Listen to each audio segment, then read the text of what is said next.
Hello everyone, मी सुमेधा. आपण आज पण आर्ट या फॉर्म विषयी बोलणार आहोत आणि त्याबद्दल अजून जास्त डीप इन्फॉर्मेशन घेणार आहोत. आणि मागच्या एपिसोडमध्ये आपल्या चॅनेलवर सुमेध कुलकर्णी आले होते आणि तेव्हा त्यांची पर्सनल जर्नी आपण बघितली, बेसिक इन्फॉर्मेशन.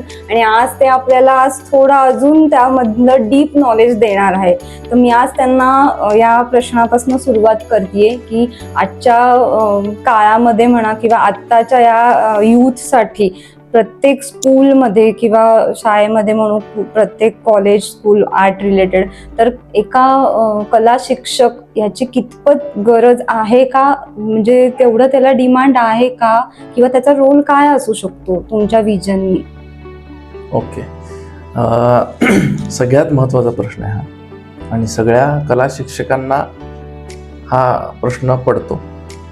आणि याचं उत्तर म्हणजे असं आहे की कला आणि कलेविषयी असणारी आवड ही जपण्याचं काम मी अभिमानाने सांगतो हा कला शिक्षक करतो मुलांमधनं. तर आणि त्यालाच दुर्दैवाची गोष्ट अशी आहे की बाकीच्या विषयाला जसं स्थान आहे, बाकीच्या विषयाला मी नावं ठेवत नाही, पण चित्रकलेला जे स्थान देत आहेत तर ते कसं आहे की चित्रकला काय, हा काढा, काय अडचण नाही, पहिला विज्ञानाचं कर रे, पहिला मराठीचं कर रे, मग चित्रकला होईलच, मी सांगते हे करते. हेला थोडंसं व्यवस्थित दृष्टिकोनातून बघणं गरजेचं आहे. कारण की पुढच्या पिढीमधला जर चित्रकार घडवायचा असेल किंवा चित्रकलेला जर टिकवायचं असेल तर पहिलीपासूनच, इव्हन बालवाडीपासूनच आपण ती चित्रकला मुलांमध्ये आत्मसात केली पाहिजे. आणि त्याच्यासाठी गरजेचा आहे तो कला शिक्षक. मग तो सगळेच कामं करतो. कशाची, तुम्ही कधीही बघा, 6वी ते 8वी मध्ये सगळ्यांचा आवडता शिक्षक हा कला शिक्षक असतो आणि 2 नंबरला क्रीडा शिक्षक असतो. चित्रकलेचा तास फेवरेट असतो. त्याच्यामुळं तो फेवरेट शिक्षक पहिल्यापासूनच आला पाहिजे शिक्षण क्षेत्रामध्ये. तर हे मी आव्हान करतो शासनाला की थोडंसं त्याच्यावरती अभ्यास करून तुम्ही त्याच्यावरती काम करावं, अशी माफक अपेक्षा सगळ्या कला शिक्षकांकडून मी मांडतो. हो, कारण अकॅडमिक जसं महत्वाचं आहे तसं करिक्युलम हा खूप मोठा पार्ट आहे आयुष्यातला. पण म्हणजे आपण हॉबीज आणि कला याशिवाय आपण सर्वाईव्हच होऊ शकत नाही. म्हणजे आजच्या मुलांना तर ऑलरेडी इतकं हेक्टिक लाईफ आहे. सो हा मुद्दा म्हणजे सरांनी अतिशय योग्य सांगितलेला आहे की खरंच म्हणजे प्रत्येक शाळेमध्ये तर हे कला शिक्षक असणं खूप गरजेचं आहे असं मलाही वाटतंय. कारण की काय, ही सर्कल आहे. कारण की 10वी नंतर किंवा 12वी नंतर जेव्हा एखाद्या प्रोफेशनल चित्रकाराचं लाईफ चालू होतं, म्हणजे ते ATD असू दे किंवा GD आर्ट असू दे, तो 5च वर्ष त्याच्यामध्ये त्या फील्डमध्ये घालवतो किंवा 3 वर्ष घालवतो. ते झाल्यानंतर तुम्ही कला शिक्षक म्हणूनच त्याला जर हायर नाही केलं तर त्याची मेंटॅलिटीच राहणार नाही. आणि कालांतरानं चित्रकला कॉलेजकडे बघण्याचा दृष्टिकोन असू दे किंवा तो वेगळा होत जाईल. त्याच्यामुळे ही सर्कलच आहे. आणि करिअर वाईज पण ते इम्पॉर्टंट आहे ना. म्हणजे ज्यांना मग स्वतःवरच तो कॉन्फिडन्स राहणार नाही की जर तुम्ही त्या ह्याला एवढी डिमांड देत नसाल तर बाकीचे लोक विचार करताना पण हा विचार करतील की काय काय पोझिशन आहे या रोलची, असं होतं प्रत्येक क्षेत्रामध्ये. त्या आणि नेक्स्ट मला हे विचारायचं होतं तुम्हाला की आतापर्यंत आपल्या भारतामध्ये म्हणा, अजून मेन ठिकाणी बरेच आर्टिस्ट लोक झालेत, तर त्यांच्या व्ह्यूने तुम्ही ऍज अ कलाकार म्हणून की एखाद्याची जर्नी म्हणा किंवा स्ट्रगल म्हणू शकतो, कारण आपल्याला पडद्यामागे काय होतं हे कळत नाही. आपल्याला पेंटिंग दिसतं की इतकं सुंदर आहे, वाव, पण त्याच्या मागचं काय आहे हे आमच्यापर्यंत पोहोचत नाही. तर तो काय, म्हणजे काय असतं डोक्यात तेव्हा या सगळ्या गोष्टी?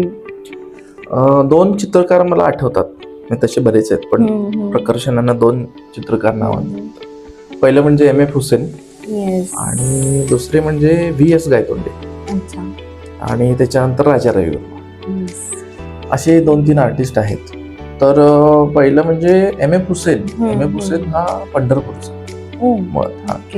तर त्याची परिस्थिती जी आहे सुरुवातीपासूनची, त्यांची फार गरीब कुटुंबातली, म्हणजे जे पणत्या आपण करतो एकदम छोट्या, म्हणजे अगदी त्याला काही फार मोठ्या नाही, छोट्या पणत्या करण्याचा व्यवसाय त्यांचा फॅमिलीचा आणि त्याचा होता. तर त्या व्यवसायातून त्यानं ते चित्र करायला चालू केलं. मग त्या पणतीच्या प्रकाशात तो चित्र करत होता. त्याच्यानंतर तो जसजसे त्याला चित्रकला समजायला लागली किंवा त्याची हम्म. गोडी निर्माण व्हायला लागली, त्या पद्धतीने त्याला सपोर्ट. आता कसं आहे, आताच्या फील्डमध्ये कसं आहे, मोबाईल काढला की सगळं आपल्याला दिसतंय, दिसतं. कोण कुठं आहे, कुठं बसले, काय दिसले, एका फोन मध्ये कळतं. त्यावेळेला काय फोन नाही, काय. त्या वेळापासून त्यानं जे चित्रकलेमध्ये काम केलं, मग अगदी समोर बसून चित्र काढणं, समोर म्हणजे इन द सेन्स एखाद्या ठिकाणी आपण गेलोय, वाराणसीला आपण गेलो, तिथं बसून चित्र काढणं लाईव्ह, हे त्यानं केलं. मग करत करत त्याला स्वतःच स्टडी स्वतः समजायला लागलं. म्हणजे काय, साधारण त्यानं समजा सुरुवातीला चालू केलं असेल एक घोड्यावरती चित्र काढायला, तर ते घोड्यावरती चित्र करत करत करत तो एवढा त्याच्यामध्ये तरबेज झाला की घोड्याविषयीची जी सिम्प्लिसिटीवरचं पेंटिंग आहे, नॉट अ रिअलिस्टिक पण क्रिएटिव्ह, तर तो त्याचा तकिया कला आपण म्हणतो की त्याची खासियत, तर ती खासियतच त्याची बनली. आणि रिसेंटली मागच्या वर्षी 2025 ला त्याचं 118 कोटीला पेंटिंग विकलं गेलं, एक एम.एफ. हुसेनचं.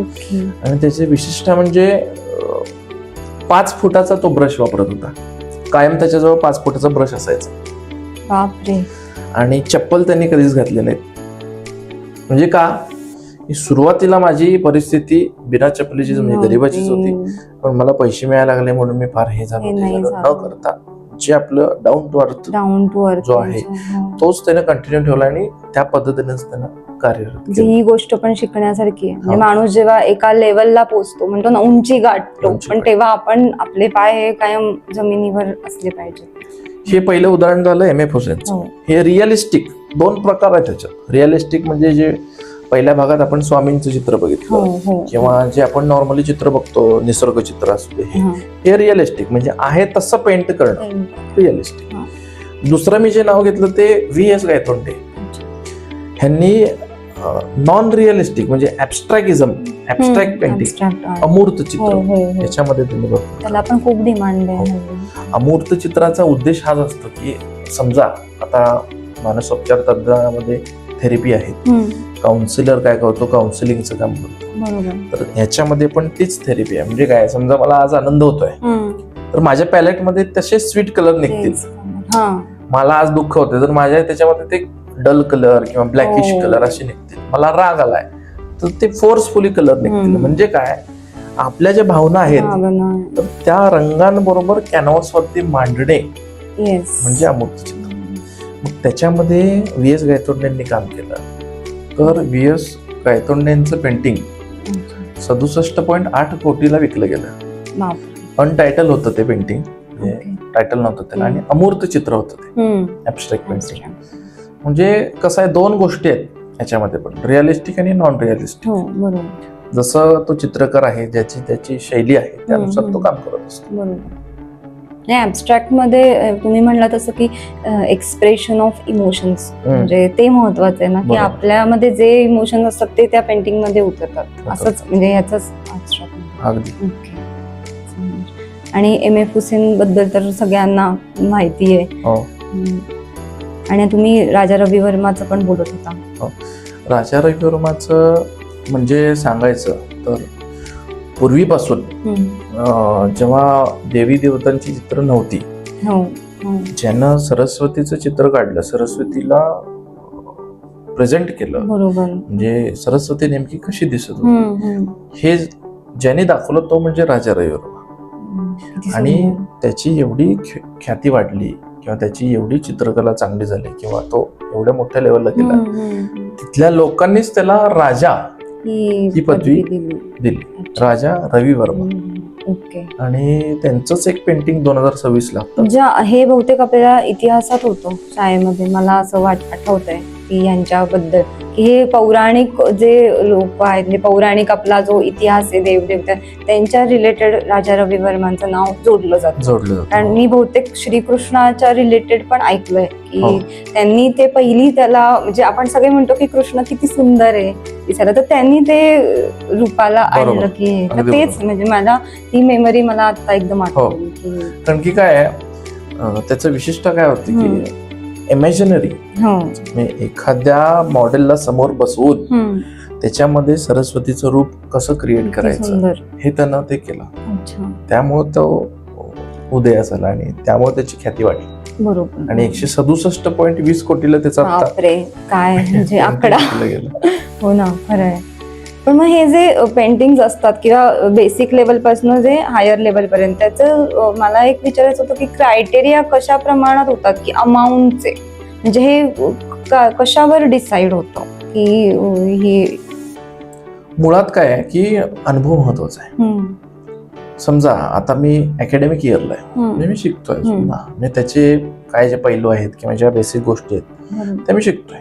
ते एकदा शिकणं झालं की साधारण 3, 4, 5, 6, 7, 8 जसा अनुभव वाढत जाईल आणि एक आपण एका लेवलला जातो की अनुभवी चित्रकार. त्या लेवलला गेल्यावरती कसं असतं की आतापर्यंत करत आलेले आपण काम आहेत, कामं म्हणजे पेंटिंगची, मग ते रिअलिस्टिक असू दे, नॉन रिअलिस्टिक असू दे, कुठलीही असू दे, त्याच्यातला जो एक इझीनेस आहे ना, बरोबर, सिम्प्लिसिटी, तर ती चित्रात अनुभवाने येते आणि त्याला व्हॅल्यूच नाही आहे. म्हणजे जेवढी आपण व्हॅल्यू करू तेवढी कमीच आहे आणि त्याची व्हॅल्युएशन कशी लावायची किंवा ते एवढ्याच ह्याला जायला पाहिजे का तेवढ्याच ह्याला जायला पाहिजे ही ठरवूच शकत नाही. म्हणून तर ऑप्शन होतात ना. बरोबर, नुसती लावली असती प्राइस 80 लाख किंवा 2 लाख तर ते गेलं असतं, पण तसं नाही. ऑप्शन का होतात की त्याची व्हॅल्यूच नाही आहे. ऑप्शन हे पेंटिंगला होणं म्हणजे फार मोठी गोष्ट आहे. आणि प्रत्येकाचं व्हिजन पण वेगळं असतं. एखाद्याच्या नजरेत ते खूप सुंदर असतं, म्हणजे हा पण एक व्हरायटी ऑफ पीपल म्हणतो आपण, असं आहे. तर म्हणजे हे त्याच्या मागचं एवढं सगळं शास्त्र आहे की खूप शास्त्र. म्हणजे ह्याच्या मागं कसं आहे, ह्याच्या मागं म्हणजे नुसतं पेंटिंग काढलं किंवा चांगलं पेंटिंग, छान पेंटिंग काढलं, सुंदर पेंटिंग काढलं म्हणून चित्र नाही. त्याच्या मागचा हेतू, उद्देश किंवा त्याचं स्टार्टिंग कुठून, इमोशन्स फार महत्वाचे. सुंदर. आजच्या एपिसोडमध्ये आपण खरंच इतकी डीप इन्फॉर्मेशन दिली सरांनी, आणि आपण अजून वेगवेगळे यामध्ये रिलेटेड, ड्रॉइंग रिलेटेड म्हणा, आर्ट म्हणा, पॉट पेंटिंग असतं, ग्लास पेंटिंग असतं, असे आपण वेगवेगळे नेक्स्ट एपिसोडमध्ये सब्जेक्ट घेऊ आणि आम्ही लवकरच काहीतरी छान प्रेक्षकांसाठी घेऊन येऊ नेक्स्ट एपिसोडसाठी. तोपर्यंत थँक्यू सो मच आजच्या एपिसोडमध्ये.